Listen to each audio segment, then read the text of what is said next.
الصلاة والسلام على سيدنا وحبيبنا محمد المصطفى وعلى آله المرتضى وأصحابه المجتبى أولي الكرم والصدق والعلا. أما بعد فأعوذ بالله من الشيطان الرجيم. بسم الله الرحمن الرحيم. واتبع سبيل من أناب إلي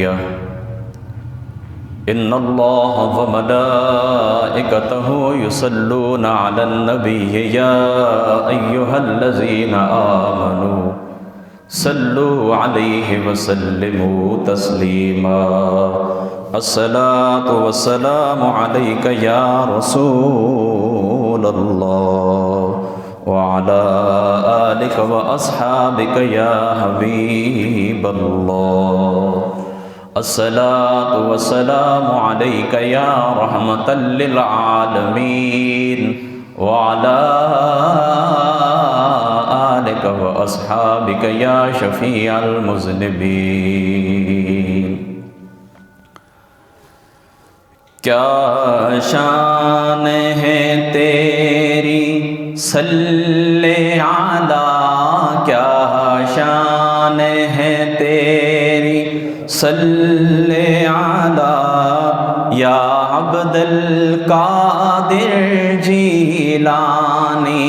تو نور خدا تو نور نبی، تو نور خدا تو نور نبی یا عبد القادر جیلانی. تو نور خدا تو نور نبی، تو نور خدا تو نور نبی یا عبد القادر جیلانی. ہر جا تیرا سیکا چلتا ہے، ہر جا تیرا سیکا چلتا ہے.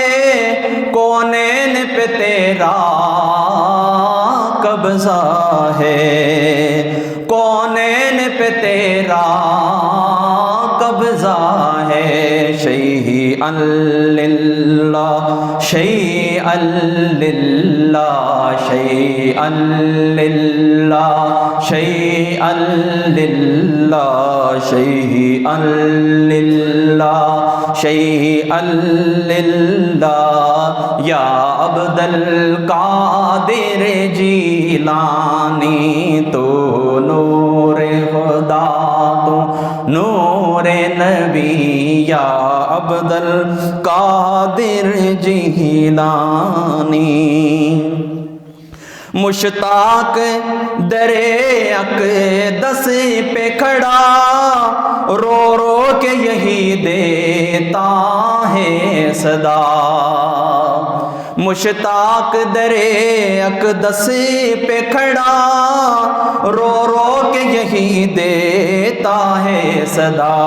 اب معاف ہوں میرے جرم و خطا، اب معاف ہوں میرے جرم و خطا یا عبد القادر جیلانی. تو نور خدا تو نور نبی، تو نور خدا تو نور نبی یا عبد القادر جیلانی. جو تیرا کھاتا پیتا ہوں، تیرے سہارے جیتا ہوں. وہ کس کو پکارے تیرے سوا، وہ کس کو پکارے، وہ کس کو پکارے، تیرے سوا یا عبد القادر جیلانی، تو نور خدا تو نور نبی، تو نور خدا تو نور نبی، یا عبد القادر جیلانی۔ بعد از حمد و صلات، لائق صد عزت و احترام و تکریم حاضرین و سامعین، اللہ تعالیٰ کا وحدہ لا شریک کا بے پناہ احسان ہے کہ اللہ تعالیٰ کی ذات اقدس نے اس فنا ہونے والی زندگی کے اندر، اس فانی زندگی کے اندر اللہ تعالیٰ کی ذات اقدس نے ہمیں یہ دن جمعۃ المبارک کا عطا فرمایا ہے، اور پھر اپنے گھر کے اندر آنے کی، جمعۃ المبارک کی تیاری کی اللہ تعالیٰ نے توفیق عطا فرمائی ہے۔ مسلمان کے لیے یہ عید کا دن ہے، گناہوں کی معافی کا دن ہے، اور حضور رحمت عالم صلی اللہ تعالیٰ علیہ وآلہ وسلم آپ نے اس ماہ مقدس کو مسکین لوگوں کا حج قرار دیا ہے، کہ جن لوگوں کے پاس پیسہ نہیں ہے، جن لوگوں کے پاس دولت نہیں ہے، وہ اللہ تعالیٰ کے گھر کا حج نہیں کر سکتے، زیارت نہیں کر سکتے، وہ جمعے کے لیے آ جائیں، یہ مسکین لوگوں کا حج ہے۔ ہر سخن وقت و ہر نقطہ مقام دارد، ہر گفتگو کا ایک وقت ہوتا ہے، بلیغ گفتگو وہی ہوتی ہے جو تقاضۂ حال کے مطابق ہو۔ یہ قانون آپ جانتے ہیں کہ اللہ تعالیٰ کی ذات مقدسہ نے سال کے 355 یا 365 دنوں کو اللہ تعالیٰ کی ذات اقدس نے اپنے کسی نہ کسی پیارے کی یاد کے ساتھ وابستہ فرما دیا ہے۔ محرم شریف کا ماہ مقدس کربلا کی یاد دلاتا ہے، حضور پاک کی آل کی جو قربانی تھی اس کی یاد دلاتا ہے، وہ ان کی طرف منسوب ہے۔ صفر شریف کا مہینہ بر صغیر کے اندر کثرت سے اللہ تعالیٰ کے ولی دنیا سے رخصت ہوئے، ان کی یاد دلاتا ہے۔ ربیع الاول شریف کا مہینہ حضور سرور عالم صلی اللہ تعالیٰ علیہ وآلہ وسلم آپ کی یاد دلاتا ہے، آپ کی ولادت کا موسم ہے۔ اور ربیع الثانی شریف کا ماہ مقدس حضرت سیدنا شیخ عبد القادر جیلانی غوث پاک رضی اللہ تعالیٰ عنہ آپ کی طرف منسوب ہے۔ یہ بات آپ یاد رکھیں کہ آج جمعۃ المبارک کی نشست کے اندر انشاءاللہ تعالیٰ میں آپ کی سیرت کے اوپر جو گفتگو ہے، جو وقت ہے، انشاءاللہ تعالیٰ گفتگو کریں گے، اور اگلا جو جمعۃ المبارک ہوگا آپ کا جو علمی مقام ہے اس کے اوپر انشاءاللہ تعالیٰ گفتگو کریں گے۔ بہرحال یہ بات یاد رکھیں کہ جس طرح انبیاء علیہ الصلاۃ والسلام کے اندر اللہ تعالیٰ کی ذات مقدسہ نے حضور رحمت عالم صلی اللہ تعالیٰ علیہ وآلہ وسلم آپ کو رتبہ عطا فرمایا ہے، مقام عطا فرمایا ہے۔ تلک الرسل فضلنا بعضهم علی بعض منہم من کلم اللہ ورفع بعضهم درجات۔ جس طرح سارے نبیوں کا امام اللہ تعالیٰ نے ذات مصطفیٰ کو بنایا ہے، اسی طرح سارے اولیاء اللہ کا امام اللہ تعالیٰ نے شیخ عبد القادر جیلانی کو بنایا ہے رضی اللہ تعالیٰ۔ جس طرح انبیاء کے اندر نکھرے ہوئے ہمارے آقا محمد مصطفیٰ ہیں، اولیاء کے اندر نکھرے ہوئے حضور کی آل میں سے حضرت سیدنا غوث پاک رضی اللہ تعالیٰ عنہ آپ۔ اب دیکھیں ایک مقام ہے، حضرت غوث پاک رضی اللہ تعالیٰ عنہ آپ کا ایک قول ہے، آپ فرماتے ہیں کہ قدمی ھذہ علی رقبۃ کل ولی اللہ، میرا یہ قدم تمام اولیاء اللہ کی گردن کے اوپر ہے۔ یہ آپ نے دعویٰ کیا ہے، توجہ سے سننا ہے آپ نے اس بات کو، آپ نے دعویٰ کیا ہے کہ میرا یہ قدم تمام اولیاء اللہ کی گردن کے اوپر ہے۔ بغداد کے اندر جس گھر کے اندر، جس بیٹھک کے اندر حضرت غوث پاک کی سکونت تھی، جس گھر کے اندر آپ آرام فرماتے تھے، سینکڑوں مشائخ کی موجودگی میں، اولیاء اللہ کی موجودگی میں حضرت غوث پاک رضی اللہ تعالیٰ عنہ آپ نے فرمایا، یہ قول ارشاد فرمایا، یہ بات ارشاد فرمائی ہے کہ اللہ تعالیٰ کی ذات اقدس کی طرف سے یاد رکھنا وہ مامور تھے، اپنی طرف سے نہیں کہا۔ یہاں پر میں آپ کو حوالہ دے سکتا ہوں، یہ قلائد الجواہر میری گود کے اندر پڑی ہوئی ہے، اپنی طرف سے نہیں کہا، اور اس مجلس کے اندر، جس مجلس کے اندر حضرت غوث العظم شیخ عبد القادر جیلانی رضی اللہ تعالی عنہ آپ نے یہ ارشاد فرمایا تھا، وہاں پر حضرت شیخ شہاب الدین سروردی رحمۃ اللہ تعالی علیہ آپ بھی موجود تھے۔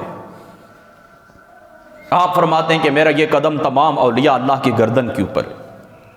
حضرت شیخ علی بن عطی رحمۃ اللہ تعالی علیہ بیٹھے ہوئے تھے، آپ اٹھیں اور آپ کے قدم مبارک کو چھوائے اور قدم مبارک اٹھا کر اپنی گردن کے اوپر رکھا ہے۔ فرمایا آپ سچ کہتے ہیں، واقعی اللہ تعالیٰ نے آپ کا قدم ہماری گردنوں کے اوپر رکھا ہے۔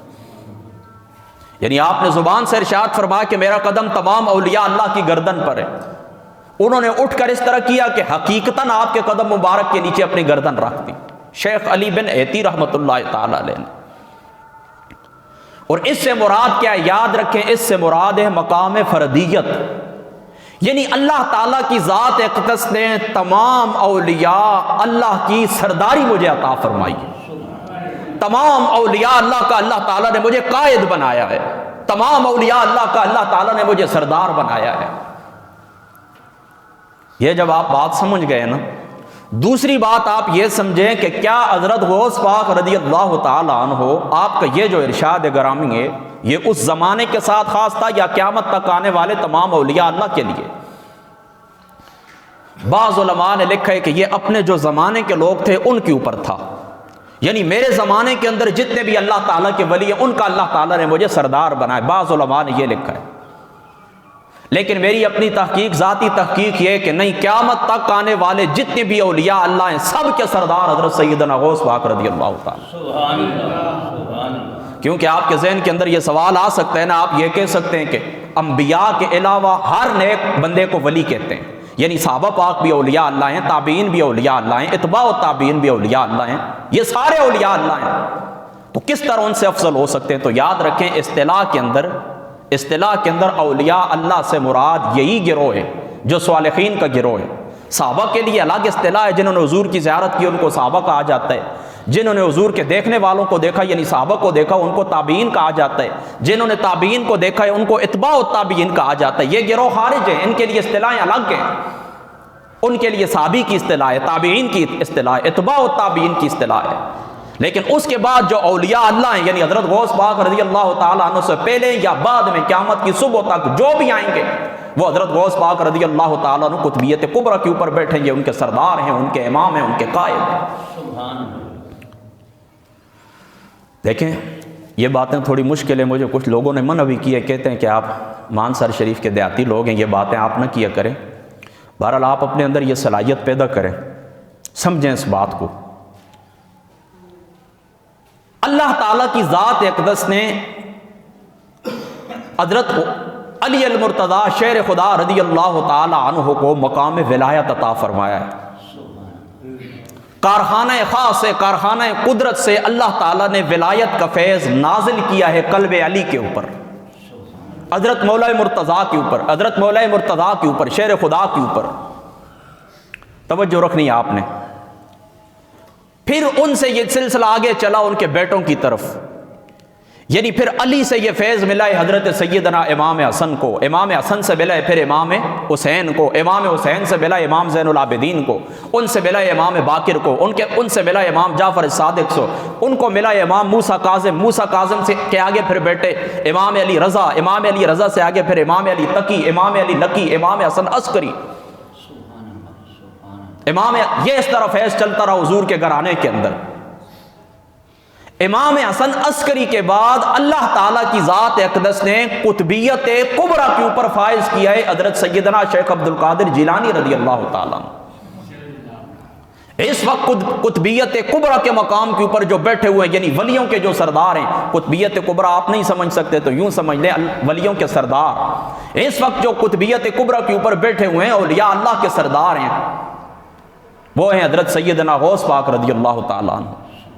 اب جس وقت قیامت آئے گی نا، قیامت کے قریب آپ کو پتہ ہے حدیثوں کے اندر آتا ہے کہ حضرت امام مہدی تشریف لائیں گے، حضرت امام مہدی تشریف لائیں گے جو حضور کی آل میں سے ہوں گے، حضور کی اولاد میں سے ہوں گے۔ محمد ان کا نام ہوگا، ان کے ابو کا نام عبداللہ ہوگا، ان کی امی کا نام آمنہ ہوگا، وہ حضور کی آل میں سے۔ وہ جس وقت تشریف لائیں گے تو حضرت غوث پاک رضی اللہ تعالی عنہ آپ اس رتبے سے نیچے آئیں گے اور حضرت امام مہدی کو اللہ تعالیٰ قطبیت کبریٰ کا مقام عطا فرما دیں گے۔ یہ ساری بات اتنی لمبی میں نے اس لیے کی ہے کہ یہ آپ ذہن کے اندر بٹھا لیں کہ حضرت غوث پاک رضی اللہ تعالی عنہ آپ سے پہلے کا زمانہ ہو یا آپ سے بعد کا زمانہ ہو، تمام اولیاء اللہ کی سرداری اللہ تعالیٰ نے شیخ عبد القادر جیلانی کو عطا فرمائی۔ اس لیے آپ کا یہ قول پھر آپ ذہن کے اندر رکھیں، قدمی حاضی علی رقبت کل ولی اللہ، میرا یہ جو قدم ہے تمام اولیاء اللہ کی گردن کے اوپر ہے۔ اب جس وقت آپ یہ بات سمجھ گئے، اب آئیں آپ کی سیرت پاک کی طرف آتے ہیں کہ آپ کی سیرت اللہ تعالیٰ کی ذات اقدس نے آپ کو کیسی سیرت عطا فرمائی تھی۔ دوستو یہ بات یاد رکھیں کہ حضرت غوث پاک رضی اللہ تعالیٰ عنہ آپ کی سیرت یہ تھی کہ آپ کا سکوت زیادہ تھا اور آپ کا کلام تھوڑا تھا، یعنی آپ گفتگو کم فرماتے تھے اور سکوت خاموش زیادہ رہتے تھے۔ اس بات کو آپ ذہن کے اندر رکھیں، گفتگو تھوڑی فرماتے تھے اور خاموش زیادہ رہتے تھے، یہ آپ کی سیرت پاک ہے۔ اور آپ کی جو گفتگو بھی ہوتی تھی وہ کیا ہوتی تھی؟ قال اللہ قال الرسول، اللہ تعالیٰ نے کیا فرمایا اور محمد الرسول اللہ نے کیا فرمایا۔ اور آپ اس طرح ہیں کہ یہ بھی بات یاد رکھیں کہ آپ نے اپنی مرضی سے خطبہ صدارت آپ نے نہیں دیا، اپنی مرضی سے واعظ و نصیحت کی نشست کے اوپر آپ نہیں بیٹھے۔ محمد مصطفیٰ صلی اللہ تعالیٰ علیہ وآلہ وسلم آپ کے نانا جان کی طرف سے آپ کو حکم ہوا تھا، اس کے بعد آپ منبر رسول کے اوپر بیٹھے۔ وہ آ کر کہنے لگے، وہ آگے آئے گی انشاءاللہ تعالیٰ، اگلا جو جمعہ آئے گا میں انشاءاللہ یہ آپ کو تفصیلی سنا دوں گا کہ آپ کو جس وقت حکم ہوا تو آپ نے فرمایا کہ یہ جو ہیں تو عربی لوگ ہیں، میں اجمی ہوں، میں کس طرح ان کے اندر گفتگو کروں گا؟ تو رحمت عالم حضور محمد مصطفیٰ خواب کے اندر تشریف لائے، فرمایا بیٹا منہ کھولو، آپ حسنی اور حسینی نجیب الطرفین سید ہیں، امی کی طرف سے بھی ابو کی طرف سے بھی نجیب الطرفین سید ہیں، آقا علیہ الصلوۃ والسلام کی آل ہیں، حضور کی اولاد ہیں۔ تو حضور علیہ الصلوۃ والسلام خواب کے اندر تشریف لائے نا، تو 7 دفعہ یہ انشاءاللہ تفصیلی آپ کو اگلے جمعوں کے سناؤں گا، صرف آپ ذہن کے اندر رکھ لیں۔ آپ نے فرمایا بیٹا منہ کھولو، تو 7 دفعہ آقا علیہ الصلوۃ والسلام نے ان کے منہ مبارک کے اندر تھتکارا ہے، اپنا تھوک مبارک لعاب دان تھتکارا ہے 7 دفعہ۔ پھر تشریف لائے خواب کے اندر حضرت مولا مرتضیٰ شیر خدا رضی اللہ تعالیٰ عنہ آپ تشریف لائیں، آپ نے فرمایا بیٹا منہ کھولو، آپ نے منہ کھولا، 6 دفعہ آپ نے تھتکارا ہے۔ تو آپ نے فرمایا آپ نے 7 دفعہ کیوں نہیں کیا؟ میرے نانا جان نے تو 7 دفعہ کیا، آپ نے 7 دفعہ کیوں نہیں کیا؟ تو فرمایا سرکار محمد مصطفیٰ کے ادب کی وجہ سے میں نے 6 مرتبہ کیا، کہ حضور علیہ السلام نے 7 مرتبہ کیا، میں ادب کی وجہ سے میں نے 6 مرتبہ کیا۔ تو جس وقت آپ کے منہ مبارک کے اندر حضور محمد مصطفیٰ کا اور حضرت شیر خدا کا لعاب دان گیا ہے، اس کے بعد آپ پھر عراق کے اس منبر کے اوپر بیٹھے ہیں اور پھر آپ نے وہ واعظ کیا ہے کہ آپ کی ہاتھ مبارک کے اوپر 5000 لوگوں نے کلمہ پڑھائے اور لاکھوں لوگ گناہوں سے توبہ کر کے نیکی کے راستے کے اوپر چل پڑے، اور آپ کی مجلس مبارک سے ہزاروں کے حساب سے جنازے اٹھا کرتے تھے، ہزاروں کے حساب سے جنازے اٹھا کرتے تھے آپ کا کلام سن کر، آپ کی گفتگو سن کر۔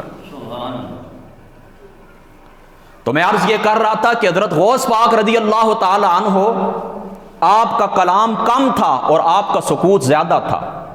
اور اس زمانے کے اندر ہم اپنی سیرت کو دیکھیں، اپنی سیرت کو دیکھیں کہ ہم کیا کرتے ہیں، ہماری گفتگو زیادہ ہوتی ہے اور ہماری خاموشی کم ہوتی ہے، یہاں تک کہ بعض لوگوں کو یہ عادت ہوتی ہے وہ رات گئے تک گفتگو کے اندر لگے رہتے ہیں۔ زبان اس کو نہ سمجھو یہ ہے کافت کا پرکالا، جو نہ رکھو گے قابو میں تو کر دے گی تیو بالا۔ یاد رکھیں کہ انسان کے اوپر میں آپ کو گارنٹی سے کہتا ہوں 99% مصیبتیں انسان کے اوپر آتی ہیں گفتگو کی وجہ سے۔ جو تمہاری گفتگو ہوتی ہے اس کی وجہ سے مصیبت آتی ہے تمہارے اوپر۔ اگر آپ خاموش رہیں کچھ بھی نہیں ہوتا، تھوڑی گفتگو کریں، کام کی گفتگو کریں، مختصر گفتگو کریں، اپنا مدعا بیان کریں، بس چپ ہو جائیں۔ السلامۃ فی الوحدۃ، اللہ اکبر۔ حضرت شیخ سعدی صاحب رحمۃ اللہ تعالی علیہ آپ فرماتے ہیں السلامۃ فی الوحدۃ، اللہ تعالیٰ کی ذات اقدس نے تنہائی کے اندر سلامتی رکھی ہے۔ حضور علیہ الصلوۃ والسلام نے فرمایا من صمت نجا، کہ جو بندہ خاموش رہ گیا وہ نجات پا گیا۔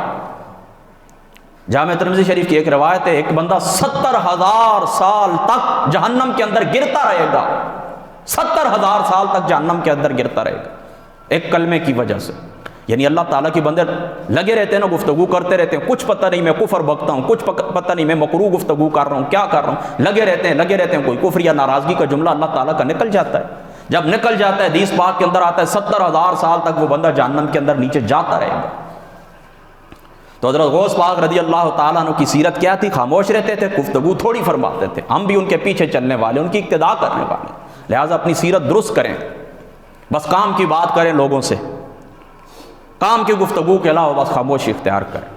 دیکھیں نا، گفتگو جس وقت آپ کریں نا، منہ سے جملے نکالیں تو گفتگو کرنے سے پہلے آپ یہ بات سوچ لیں کہ آیا یہ گفتگو کسی دنیاوی فائدہ ہے اس کا یا دینی فائدہ ہے؟ اگر فائدہ ہے تو کریں بے شک، یعنی کوئی گفتگو آپ کریں گے، کوئی دنیاوی آپ کو فائدہ حاصل ہوگا، کوئی سکے حاصل ہوں گے، کوئی کاروبار حاصل ہوگا، کچھ بھی ہوگا، اس کا فائدہ ہے، کاروباری گفتگو ہے، تجارت کی گفتگو ہے، زراعت کی گفتگو ہے، کھیتی باڑی آپ کرتے ہیں، سبزیاں اگاتے ہیں، سبزیاں بوتے ہیں، زمین ہے، کاروبار ہے، کچھ بھی ہے، اس کا فائدہ ہے، بے شک کریں۔ دوسرا فائدہ یہ میں گفتگو کروں گا میرا آخرت کا فائدہ ہے۔ دیکھیں نا، دنیا اسلام تفریق تو نہیں دیتا نا دین اور دنیا کی، ربنا آتنا فی الدنیا حسنہ وفی الآخرۃ حسنہ، اے اللہ تعالیٰ ہماری دنیا بھی اچھی فرما، اے اللہ تعالیٰ ہماری آخرت بھی اچھی فرما۔ تو وہ گفتگو اگر دنیا کے فائدے کے لیے بے شک بول دیں، آخرت کے فائدے کے لیے تب بھی گفتگو کر دیں، لیکن اگر ایسا نہیں ہے تو پھر خاموش رہیں۔ بس یہ قاعدہ کلیہ آپ یاد رکھ لیں۔ اللہ اکبر۔ آگے بڑھیے، فرماتے ہیں کہ حضرت غوث پاک رضی اللہ تعالیٰ عنہ آپ اپنے مدرسے سے جمعے کے علاوہ نہیں نکلتے تھے، جمعے کے دن کے سوا حضرت غوث پاک رضی اللہ تعالیٰ عنہ آپ اپنے مدرسے سے باہر نہیں جاتے تھے۔ اور جس وقت جمعے والے دن بھی نکلتے تھے نا تو مسافر خانے کو جاتے تھے، جمعے والے دن اپنے مدرسے سے نکل کر مسافر خانے جاتے تھے، اور اس طرح کرتے تھے کہ وہاں پر جو لوگ ہوتے تھے مسافر خانے کے اندر ان سے حال احوال پوچھا کرتے تھے، ان کے کھانے کے متعلق پوچھا کرتے تھے، ان کی ضرورت کے متعلق پوچھا کرتے تھے۔ اب آپ سمجھ گئے اس بات کو۔ ہم جو مولوی ہیں نا، مولوی خاص کر میں کہتا ہوں، ہماری جو ڈیوٹی ہوتی ہے، کسی کی ڈیوٹی جمعہ پڑھانے کی ہے، کسی کے فتویٰ لکھنے کی ہے، کوئی قال اللہ قال رسول مدرسے کے اندر پڑھاتا ہے، وہ اس بات سے سبق حاصل کرے کہ ہم پوچھیں کہ فلاں مدرس کہاں ہیں، فلاں عالم کہاں ہیں، میں اسے ملنے کے لیے فتویٰ لکھوانے کے لیے آئے ہوں، جمعے کا ٹائم ہے، تو مولوی صاحب آپ کو ملے مینا بازار کے اندر، کتنی بری بات ہے۔ آپ اپنی ڈیوٹی پہچانیں، حضرت غوث پاک کی سیرت سے سیکھیں کہ جمعے والے دن نکلتے تھے وہ بھی مسافروں سے ملنے کے لیے، غریب مسکین لوگوں سے ملنے کے لیے، ان کو کھانا تقسیم کرنے کے لیے، ان کا حال احوال پوچھنے کے لیے۔ باقی جو آپ کی ڈیوٹی تھی وہ ڈیوٹی آپ ادا کرتے رہے۔ فتویٰ نویسی جو آپ لکھتے تھے، فتویٰ لکھتے تھے فقہ شافعیہ کے مطابق، فقہ حنبلیہ کے مطابق، اپنے اجتہاد کے مطابق، وہ میں آپ کو انشاءاللہ اگلے جمعے کو بتاؤں گا انشاءاللہ تعالی۔ فتویٰ آپ لکھتے تھے، واعظ و نصیحت کرتے تھے، کتنے دن آپ واعظ و نصیحت کرتے تھے، جو آپ کی ڈیوٹی تھی وہ ڈیوٹی آپ ادا کیا کرتے تھے۔ اور اس زمانے کے اندر ہم لوگ کیا کرتے ہیں، اپنی ڈیوٹیاں چھوڑ دیتے ہیں اور دوسروں کے پیچھے پڑے رہتے ہیں کہ فلاں شخص اپنی ڈیوٹی اچھے طریقے سے نہیں نبھا رہا، حکومت یہ کر رہی ہے، فلاں یہ کر رہا ہے، فلاں یہ کر رہا ہے۔ ہم اپنی ذمہ داری پہچانیں۔ ہر شخص اگر اپنی ذمہ داری پہچان لے، اللہ تعالیٰ کی قسم اٹھاتا ہوں پوری دنیا کے اندر انقلاب آ جائے۔ اپنی ذمہ داری پہچان لیں، ہماری ذمہ داری کیا ہے، ہم نے کیا کرنا ہے۔ دیکھیں نا، حدیث پاک کا مفہوم میں آپ کو سمجھاتا ہوں۔ مسند اسحاق کی ایک روایت ہے، اس کا مفہوم یہ کہ دوسروں کی آنکھ کے اندر جو ہمیں تنکا ہوتا ہے وہ بھی نظر آ جاتا ہے، اور اپنی آنکھ کے اندر شاتیر ہوتا ہے وہ بھی نظر نہیں آتا۔ دوسروں کو ہم کہتے ہیں کہ اپنی ڈیوٹی اچھے طریقے سے ادا کریں، اچھے طریقے سے آپ ادا نہیں کر رہے، لیکن ہماری جو رعیت کے اندر جو لوگ ہیں، آپ اپنی اولاد کے متعلق سوچیں، اپنی بیوی بچوں کے متعلق سوچیں کہ کتنا آپ نے اس کو دینی تعلیم دی ہے، کتنا آپ نے ان کو اسلام سکھایا ہے۔ دیکھیں، ابھی ناراض نہیں ہونا، ایک چھوٹی سی بات میں آپ سے کرتا ہوں۔ ٹی وی کے اوپر آپ دیکھتے ہیں ابھی مشہور ایک دو لوگ ہیں فوت ہوئے ہیں، ایک صحافی ہیں وہ مارے گئے ہیں، اس طریقے سے پہلے ایک ڈاکٹر عامر لیاقت صاحب تھے وہ فوت ہوئے ہیں۔ ان کی اولاد کو آپ نے دیکھا ہے پیچھے کیا ہوا ہے؟ ڈاکٹر عامر لیاقت کے بچے نے، چھوٹا سا بچہ 17-18 سال کا، اس نے کیا کیا ہے، اس نے خود اپنے والد کا جنازہ پڑھایا ہے۔ عمر شریف کا جو بچہ ہے، چھوٹا سا بچہ ہے، میرے خیال میں 10 سال بھی اس کی عمر نہیں ہے، آپ نے دیکھا ہے والد کے وہ پاؤں کے قریب کھڑا ہو کر آمن الرسول بما انزل الیہ من ربی والمؤمنین، کتنے پیارے انداز میں اس نے تلاوت کی۔ آپ اپنے بچوں سے پوچھیں، بیٹا تمہیں معلوم ہے کہ جس وقت کوئی بندہ مر جاتا ہے تو سنت کیا ہے؟ پاؤں کی طرف کیا پڑھا جاتا ہے، قدموں کی طرف کیا پڑھا جاتا ہے، اور سر کی جانب کیا پڑھا جاتا ہے؟ تمہارے بچوں کو معلوم ہے؟ ہرگز معلوم نہیں ہے، ہرگز معلوم نہیں ہے تمہارے بچوں کو۔ لیکن ان کو جس کو ہم دنیا دار کہتے ہیں اور جن کے اوپر ہم طنز کرتے ہیں، ان کی اولادوں کو دیکھیں، ان کی اولادوں کے اندر اتنی اہلیت ہے، ہزاروں لاکھوں کے مجموعوں کے اندر تاجر کھڑے ہیں، وہاں پر پروفیسر کھڑے ہیں، وہاں پر وکلاء کھڑے ہیں، وہاں پر ڈاکٹرز کھڑے ہیں، اور سینہ تان کے کھڑا ہوا مصلی کے اوپر اپنے والد کو اس نے جنازہ پڑھایا۔ اتنا سا بچہ ہزاروں کے مجموعوں میں آ کے قرآن کی تلاوت، ان کو معلوم ہے کہ پاؤں کی طرف آمن الرسول بما انزل الیہ من ربہ پڑھا جاتا ہے، ایک طرف سورہ بقرہ کا شروع پڑھا جاتا ہے، دوسری طرف سورہ بقرہ شریف کا اینڈ پڑھا جاتا ہے۔ یہ اس بچے کو معلوم تھا، تو اس کی تربیت ہوئی ہے تو اس کو معلوم تھا۔ تو بات میں صرف آپ کو اتنی، میرا کسی کے اوپر طنز کرنا مقصد نہیں ہے، لیکن آپ اپنی ذمہ داری پہچانیں۔ کلکم راع وکلکم مسئول عن رعیتہ، تم میں سے ہر ایک بندہ نگران ہے، اور اس کی نگرانی کے اندر جو بندے ان کے متعلق سوال کیا جائے۔ حکومت سے سوال کیا جائے گا کتنے ایریے کے اوپر تیری حکومت تھی؟ میری 4 صوبوں کے اوپر حکومت تھی، 22 کروڑ لوگ میری نگرانی کے اندر تھے، ان کا جواب دینا ہوگا۔ مجھ سے پوچھا جائے گا حافظ صاحب کتنے بندے تیرے پیچھے جمعہ پڑھتے تھے؟ میں ان کو جواب دوں گا اتنے بندے میرے پیچھے جمعہ پڑھتے تھے۔ میں تمہارا ذمہ دار ہوں، تم میں سے کوئی بندہ بھی برائی کرے میں ذمہ دار ہوں، یعنی میں آپ کو جمعہ پڑھاتا ہوں نا، آپ میرے پیچھے جمعہ پڑھتے ہیں، میری آپ گفتگو سنتے ہیں، تو اگر میرے اندر اتنی اہلیت بھی نہیں ہے کہ میں آپ کو جرائم سے بچا سکوں، آپ کی اچھی تربیت نہ کر سکوں، تو قیامت والے دن گلے میرے آپ پڑیں گے، اللہ تعالیٰ مجھ سے حساب لیں گے۔ آپ کی ذمہ داری کیا ہے؟ آپ کی بیوی، آپ کے بچے آپ کی ذمہ داری ہے، وہ تمہاری رعیت کے اندر، وہ اگر دائیں بائیں ہو گئے آپ نے جواب دینا اللہ تعالیٰ کی بارگاہ کے اندر۔ تو یہ جملہ نکلا کہاں سے تھا؟ حضرت غوث پاک رضی اللہ تعالیٰ عنہ آپ کیا کرتے تھے؟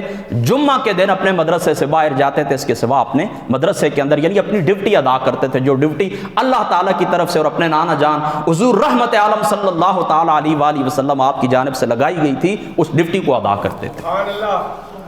اللہ اکبر۔ آگے بڑھیے، فرماتے ہیں کہ ممبر کے اوپر کھڑے ہو کر حق بات کہہ دیا کرتے تھے،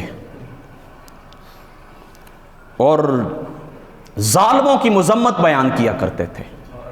ممبر کے اوپر کھڑے ہو کر حضرت غوث پاک رضی اللہ تعالیٰ عنہ حق بات کیا کرتے تھے اور ظالموں کی مذمت بیان کیا کرتے تھے۔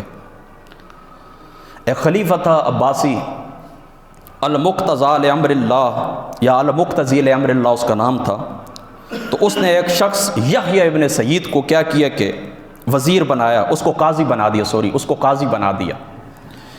یحییٰ ابن سعید کو اس نے کیا کیا؟ قاضی بنایا اس خلیفہ نے، عباسی خلیفہ نے۔ تو آپ ممبر رسول کے اوپر کھڑے ہو گئے، کون؟ حضرت سیدنا غوث پاک رضی اللہ تعالیٰ عنہ ممبر رسول کے اوپر کھڑے ہو گئے اور خطاب کر کے کہا، اے خلیفۃ المؤمنین، اے مسلمانوں کے خلیفہ، تم نے ایک نہایتی ظالم، بے ایمان اور مکروہ شخص کو تم نے یہ قضاء کا عہدہ دیا ہے، تم پروردگار کو کیا جواب دو گے کہ تم نے ایک ظالم شخص کو مخلوق خدا کے اوپر مسلط کر دیا ہے؟ کیونکہ قاضی کا کیا کام ہوتا ہے؟ قاضی کا کام ہوتا ہے انصاف دلانا۔ تو جب ظالم شخص بیٹھے گا قضاء کی سیٹ کے اوپر، وہ کیا انصاف کرے گا؟ تو جب وہ انصاف نہیں کرے گا تو مخلوق خدا تنگ ہوگی، تو اس مخلوق خدا کا تمہیں جواب دینا ہوگا کہ تم نے اس شخص کو مقرر کیا ہے۔ تو یہاں سے ایک بات آپ نے یاد رکھنی ہے کہ ذمہ داری آپ نے پکڑانی ہے تو کسی ذمہ دار بندے کو پکڑانی ہے۔ میں تو کہتا رہتا ہوں، ہزاروں دفعہ میں نے کہا ہے، کوئی بھی سیٹ ہے دیکھیں کس بندے کی اہلیت ہے یا نہیں۔ دیکھیں نا، ایک بندہ محلے کا کونسلر نہ بن سکے، بندہ اس کو وزیر اعظم بنا دے۔ ایک شخص ہے اس کو الف با تا سا پڑھنا نہ آئے، وہ ممبر رسول کے اوپر بیٹھ جائے۔ ایک بندہ ہے جس کو قرآن کی قرات کرنا نہیں آتی، وہ مصلی امامت کے اوپر کھڑے ہو کر امامت کرنا شروع کر دے۔ یہی اسی وجہ سے تو حال بگڑا ہے۔ اٹھا کے دیکھیں بخاری شریف کو، حضور علیہ الصلوۃ والسلام کتاب العلم بخاری شریف کی روایت ہے، حضور کے پاس ایک شخص آیا، کہنے لگا قیامت کب آئے گی؟ آقا علیہ السلام نے اپنا درس جاری رکھا، اس کے بعد حضور علیہ الصلوۃ والسلام نے جو آخری الفاظ ہیں وہ فرمایا قیامت تب آئے گی کہ جب نااہل بندوں کو تم ذمہ داریاں پکڑانا شروع کر دو تو پھر قیامت کا انتظار کرو۔ نااہل بندوں کو، بخاری شریف کی روایت ہے، تم ذمہ داریاں پکڑانا شروع کر دو تو پھر کیا ہوگا؟ قیامت کا تم انتظار۔ یہ قیامت ہے، یاد رکھیں۔ بندے نے سکول کے اندر میٹرک نہیں کیے، درس نظامی نہیں پڑھا، قرآن کی قرات نہیں پڑھی، کسی عالم دین کے پاس بیٹھ کر علم حاصل نہیں کیا، اور بڑی بڑی سیٹوں کے اوپر وہ بیٹھ گئے، لوگوں کے سردار بن گئے، لوگوں کو لوٹنا شروع کر دیا۔ یہ سب طرف سے، یا خاص اس طبقے کی طرف میرے اشارے نہیں، کیا سیاست اور کیا مذہب، دونوں کا حال یہ صحیح۔ وہاں پر بھی اسی طرح کے لوگ بیٹھے ہوئے ہیں کہ ان سے کلمہ درود سنو تو ان کو بھی نہیں آتا، اور یہاں پر بھی ایسے ہی ہیں کہ ان کے ذرا سا آپ چھوٹا سا مسئلہ پوچھ کر دیکھیں، پھر دیکھیں یہ کس طرح وہ ان کو پسینے چھوٹنا شروع ہو جاتے ہیں۔ آپ کہیں نا کہ میں نے اس طرح کیا، کوئی طلاق کا مسئلہ پوچھ کے بتا دیں، پھر دیکھیں ان کی حالت کیا ہوتی ہے۔ تو یاد رکھیں آپ لوگوں کی یہ ذمہ داری ہے، مسجد ہو، مدرسہ ہو، خانقاہ ہو، حکومت ہو، کوئی بھی فیلڈ ہو زندگی کی، جب بھی آپ کو یہ موقع ملے کہ آپ نے تقرر کرنا ہے، کسی بندے کو مقرر کرنا ہے، تو خوب ٹھونک بجا کے اور ذمہ داری کے ساتھ اس بندے کو اللہ تعالیٰ کے سامنے اپنے آپ کو پیش رکھتے ہوئے کہ میں اللہ کے سامنے کل جواب دہ ہوں، ایماندار بندہ آپ نے، وہ بندہ جو سیٹ کا اہل ہے اس بندے کو آپ بٹھائیں، جس بندے کے اندر اہلیت موجود ہے اس بندے کو آپ بٹھائیں۔ دیکھیں حضرت سیدنا صدیق اکبر رضی اللہ تعالی عنہ، آپ کے متعلق آتا ہے، تمام سیرت کی کتابوں کے اندر موجود ہے، تمام تاریخ کی کتابوں کے اندر موجود ہے، آپ نے حضرت عمر کو مقرر کیا تھا۔ حضرت صدیق اکبر نے اپنے آخری ایام کے اندر خلیفہ کس کو مقرر کیا تھا؟ حضرت عمر کو۔ تو پوچھا گیا، آپ سے پوچھا گیا کہ وہ دیکھیں اتنے سخت گیر بندے، یعنی حضرت عمر کا مزاج تو آپ کو پتہ ہے نا تیز تھا، تو فرمایا اتنے سخت گیر بندے کو آپ نے مقرر کر دیا۔ فرمایا میں اللہ کی بارگاہ میں جب جاؤں گا نا، اللہ تعالیٰ مجھ سے پوچھیں گے، میں جواب دوں گا کہ پاک پروردگار میں نے غور کیا ہے، عمر سے زیادہ بہتر بندہ مجھے کوئی نہیں ملا۔ جو بندہ فرمایا ان سب لوگوں میں سے سب سے بہتر میں نے سمجھا اس کو میں نے تمہارے اوپر مقرر کر دیا۔ یہ انسان کا ضمیر ہونا چاہیے، جب ضمیر آپ کا مطمئن ہے کہ میں نے یہ کام ٹھیک کیا ہے، لوگوں کی باتوں کی پرواہ نہ کریں۔ حضرت شیخ سعدی صاحب لکھتے ہیں، فرماتے ہیں یہ لوگ نہ آگے سے تمہیں گزرنے دیں گے، نہ پیچھے سے، نہ دائیں سے، نہ بائیں سے۔ اگر تم بھوکے ہو تب ان کو تکلیف ہے، اگر تمہارے پیٹ کے اندر کچھ پڑا ہوا ہے تب ان کو تکلیف ہے، اگر تم غریب ہو تب ان کو تکلیف ہے، اگر تم امیر ہو تب ان کو تکلیف ہے، اگر تم جاہل ہو تب ان کو تکلیف ہے، اگر تم پڑھے لکھے ہو تب ان کو تکلیف ہے۔ فرمایا کبھی بھی ان کی پرواہ نہ کرو، بس یہ دیکھو کہ کل جب اللہ کی ذات اقدس کے سامنے پیش ہونا ہے، حضور رحمت عالم کے سامنے پیش ہونا ہے، وہاں پر میں سرخرو ہو جاؤں اللہ تعالیٰ کی ذات اقدس کے سامنے۔ ٹھیک ہے، اب آپ بات سمجھ گئے نا کہ حضرت غوث پاک رضی اللہ تعالیٰ عنہ آپ کا طریقہ کیا تھا، کہ آپ اس طرح کرتے تھے، ممبر رسول کے اوپر بیٹھ کر حق بات کہہ دیا کرتے تھے، اور جس وقت اس خلیفے نے اس بندے کو، ظالم بندے کو قاضی بنایا، تو آپ نے ممبر رسول کے اوپر بیٹھ کر اس کی مذمت کی، تو پھر اس نے کیا کیا، اس کو قضا کے عہدے سے معزول کر دیا۔ یہ بھی اثر ہوتا ہے، یہ بات یاد رکھیں، گفتگو کے اندر اثر ہوتا ہے۔ جو بعمل آدمی ہوتا ہے نا، اپنے علم کے اوپر خود عمل کرتا ہے، اللہ تعالیٰ اس کی گفتگو کے اندر تاثیر رکھ دیتا ہے۔ آج ہم بھی ہے نا حکومت سے کتنے مطالبے ہم کرتے ہیں، ہماری بات کو کوئی ٹس سے مس نہیں ہوتا، الٹا ہمارا مذاق اڑاتے ہیں۔ وجہ کیا ہے؟ وجہ یہ ہے کہ ہمارے اپنے اندر کیا ہے، ہمارے قول اور فعل کے اندر تضاد ہے۔ لم تقولون ما لا تفعلون، تم وہ بات کہتے کیوں ہو جو تم کرتے نہیں۔ تو ہماری گفتگو کے اندر اثر اس لیے باقی نہیں رہا کہ ہماری گفتگو کے اندر تضاد ہے، ہم کہتے کچھ ہیں کرتے کچھ ہیں۔ جو باتیں دوسروں کے لیے آرام کہتے ہیں وہ اپنی اولادیں کرتی ہوتی ہیں، پرواہ ہی نہیں کرتے۔ اللہ اکبر۔ آگے آتا ہے، فرماتے ہیں کہ آپ فرماتے ہیں کہ ہر شخص کے دل میں اللہ تعالیٰ کی ذات اقدس نے حضرت سیدنا شیخ عبد القادر جیلانی کی عزت رکھتی تھی ہر شخص کے دل میں۔ کس وجہ سے؟ کہ آپ نے کیا کیا؟ آپ فرماتے ہیں کہ میں نے مہد سے لے کر، یعنی ابتدا سے لے کر، فرماتے ہیں میں علم حاصل کرتا رہا حتیٰ صرت قطبہ، یہاں تک کہ میں قطبیت کبریٰ کے مقام کے اوپر چلا گیا۔ علم کی بدولت اللہ تعالیٰ کیا علم حاصل کیا؟ اللہ تعالیٰ قال اللہ قال الرسول، قرآن اور سنت کا علم حاصل کیا۔ اس اللہ تعالیٰ قرآن کے اندر فرماتا ہے کہ میں اعلی علم کے درجوں کو بلند کرتا ہوں۔ تو یہ آپ کو جو مقام ملا ہے کس وجہ سے ملا ہے؟ اس وجہ سے ملا ہے، ایک تو آپ سید ہیں، حضور کا خون ہے، آل رسول ہیں، اور دوسرا پھر کیا ہے، نور علی نور محمد مصطفیٰ کی جو وراثت ہے علم، اس کو بھی حاصل کیا ہے۔ آقا علیہ الصلوۃ والسلام نے فرمایا، جامع ترمذی کو اٹھا کے دیکھیں، بخاری کو اٹھا کے دیکھیں، فرمایا انبیاء کی جو وراثت ہوتی ہے وہ درم اور دینار نہیں ہوتی، انبیاء کی وراثت ہوتی ہے علم۔ جو علم حاصل کرتے ہیں حقیقی طور پر وہ انبیاء علیہ الصلوۃ والسلام کے وارث ہوتے ہیں۔ تو دونوں طرف سے حضور کے امین تھے، وارث تھے، خون کی طرف سے بھی اور دوسرا علم کی طرف سے بھی۔ علم بھی حاصل کیا اور ایسا علم حاصل کیا کہ قطبیت کبریٰ کے مقام کے اوپر پہنچ گئے۔ اللہ اکبر، اللہ اکبر۔ آگے بڑھیے، فرماتے ہیں کہ حضرت شیخ عبد القادر جیلانی رضی اللہ تعالی عنہ، آپ علم کے اندر بھی کامل تھے، عمل کے اندر بھی کامل تھے، یعنی جو آپ کا علم تھا اس کے اوپر آپ کا عمل بھی تھا۔ یہ اولیاء اللہ کی سیرت ہے دوستو، اس بات کے اوپر آپ نے غور کر رہا ہے۔ آج ہمیں جتنا بھی نقصان ہوتا ہے یا ہماری بات نہیں سنی جاتی، اس کی وجہ یہ کہ ہم اگر دو لفظ پڑھ بھی لیتے ہیں تو ان کے اوپر ہمارا عمل نہیں ہوتا۔ اور حضرت محدث دہلوی صاحب رحمۃ اللہ تعالی علیہ آپ نے لکھا ہے، آپ فرماتے ہیں جس وقت بندہ اپنے علم کے اوپر، ظاہری علم جو پڑھ لیتا ہے اس کے اوپر عمل کرتا ہے نا، تو اللہ تعالیٰ باطنی علوم کے دروازے کھول دیتا ہے۔ یعنی جو کچھ آپ پڑھتے ہیں نا، اللہ تعالیٰ نے قرآن کے اندر یہ کہا، رسول اللہ نے اپنی سنت کے اندر، حدیث کے اندر یہ آتا ہے، تو جب آپ زبان بیان کرتے رہیں، پھر کیا ہوتا ہے؟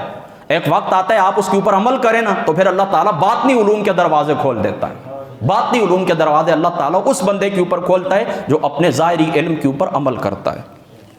اللہ اکبر۔ آگے بڑھیے، فرماتے ہیں کہ حضرت غوث پاک رضی اللہ تعالیٰ عنہ آپ کی جو ذات مقدسہ تھی، آپ اپنے جد امجد حضور محمد مصطفیٰ صلی اللہ تعالیٰ علیہ وآلہ وسلم آپ کی حدیث کے حافظ تھے، حافظ الحدیث تھے حضرت غوث پاک رضی اللہ تعالیٰ۔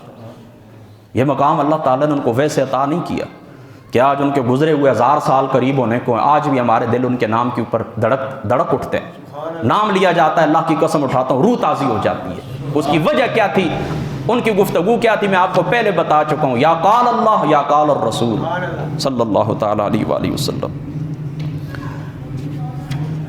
میرے حال میں ٹائم بھی نزدیک ہی لگ گیا، چلو انشاءاللہ تعالیٰ اب زندگی رہی تو میں آپ کو یہ بات بتا دوں، پہلے بھی ہو سکتا ہے آپ کو آپ کے علم کے اندر ہو کہ میرا اس جگہ کے اوپر جمعہ طے ہوئے، میں انشاءاللہ تعالیٰ آپ کو جمعہ پڑھایا کروں گا۔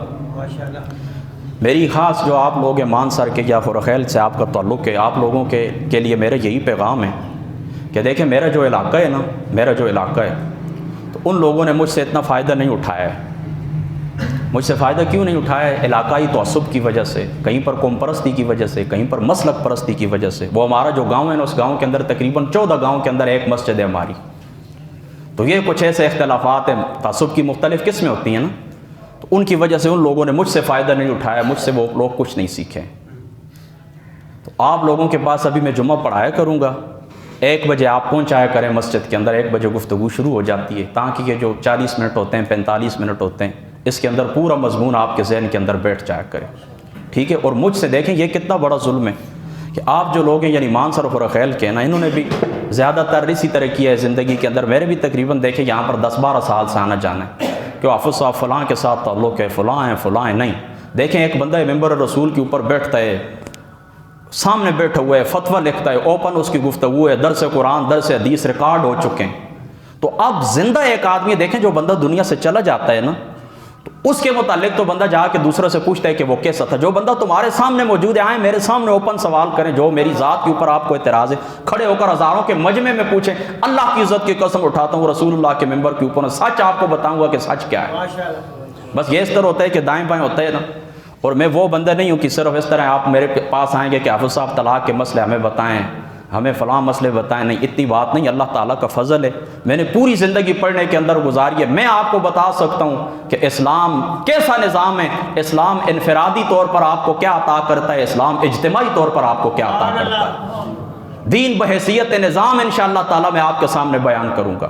یہاں پر ٹیکنالوجی کی بات بھی ہوگی انشاءاللہ تعالیٰ، یہاں پر سماج کی بات ہوگی، یہاں پر معاشرت کی بات ہوگی، اسلامی معیشت کی بات ہوگی، اسلامی بینکنگ کی بات ہوگی۔